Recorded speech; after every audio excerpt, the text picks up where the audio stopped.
this talk is about statistics, basically. And, now most of you probably feel pretty good about yourself, right? I mean, you work at Shopee. You graduated from NUS, NTU, so you probably and some other good universities. or Jiangwei or whatever. So you probably think that you are less susceptible to statistical manipulation. We'll see. So let's say you want to make an app that tell you what people do, because every time you go to MRT you know what to eat, right? So you make an app, and it has to have all these technologies, deep learning, cloud, and strategic customer analytics, basically A/B testing.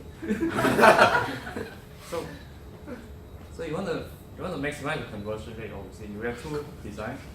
Okay, so you want to see which design converts more of your users into paying users. Okay, that's A/B testing, and you launch in 4 countries.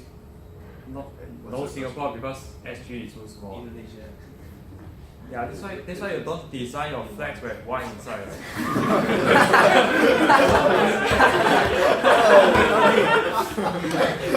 Malaysia also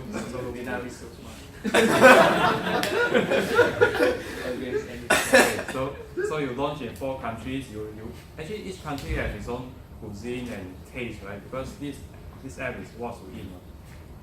And so the users may react differently to a different design. So we want to break it down into countries. Okay, so let's say for ID, design B wins. Okay. Higher percentage for B. TH also, okay, so we converted more TH users into paying TH users with design B. And Y also, design B. Now we launched in 4 countries, right? VN also. Okay, so design B wins overall. So we should go with design B because that will give you the highest overall conversion rate, right? No, probably.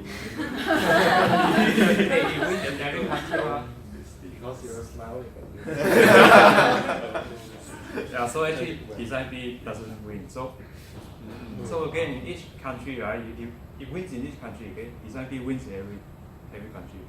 But if you combine all your users, somehow it doesn't win. Okay. Contradictory, right? Now, I mean, what do you do then? Do you go with design A? Do you go with design B? Go with design B for. See what you show your boss, don't I mean, if you look at the overall revenue, it depends on the overall conversion rate. So since design A's overall conversion rate is higher, so go with design A, right? Hey, but in each country you have its own custom and taste and all that, right? So let's say you want to invest in ID. So do you really want to go with design A in ID? I mean, the data shows that design B is higher in ID. No. I mean, like, it's still 0.2% higher. Yeah, but okay, so let's say NY, okay? Right? NY is a larger difference. Right? 70%. My point is, when you look at this data, do you expect design A to win? In this presentation, maybe because I'm smiling about it. But let's say you see this on a dashboard or something, do you expect design A to win? No, right? Simpson's paradox. So one way to look at this is, so you have 8 data points, right? If you group them into blue and red, the trend line is going up. But if you combine them all, the trend line is going down. Now, in case you think this is some pathological edge case that never happened in real life, so median income of US women. So we consider all the US women. Okay? This is public data. Okay? You can download from the US government, and you break it down into 6 educational levels. Okay? And you track their income: negative, negative, negative, negative, negative. Okay? All of them negative. What is the overall? Yeah. It looks very bad, right? But of course, overall increase. Nothing weird about that. Of course. So, I mean, the point is, let's say you are a policymaker, let's say you are a politician, okay? Or you are some activist, right? What do you do with this? Do you advocate for change? what kind of change you want to advocate? Like what do you want to do with this data? Okay. How do you think about it? So statistics is hard. And I mean, Ken knows Simpson's paradox, right? But if you look at this data in newspaper, you will never expect the overall income to actually increase. Right? Because it's negative overall, common sense tells you it's negative. Right? But that's not what happened. Now, so I think there's no general explanation to why Simpson's paradox happened.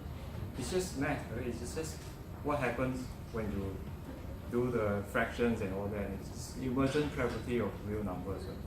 I mean, Tiger already introduced to us how natural numbers can be constructed. And then you construct real numbers on top of it, and then this is just what happens when you do that. It's just a property of real numbers. Now, some people try to explain in terms of confounding variables, but there's a statistical term, right? I mean, not everything is statistical. You can cast it in terms of just real analysis. There's nothing statistics about it, right? So it's just an illustration. It's not an explanation.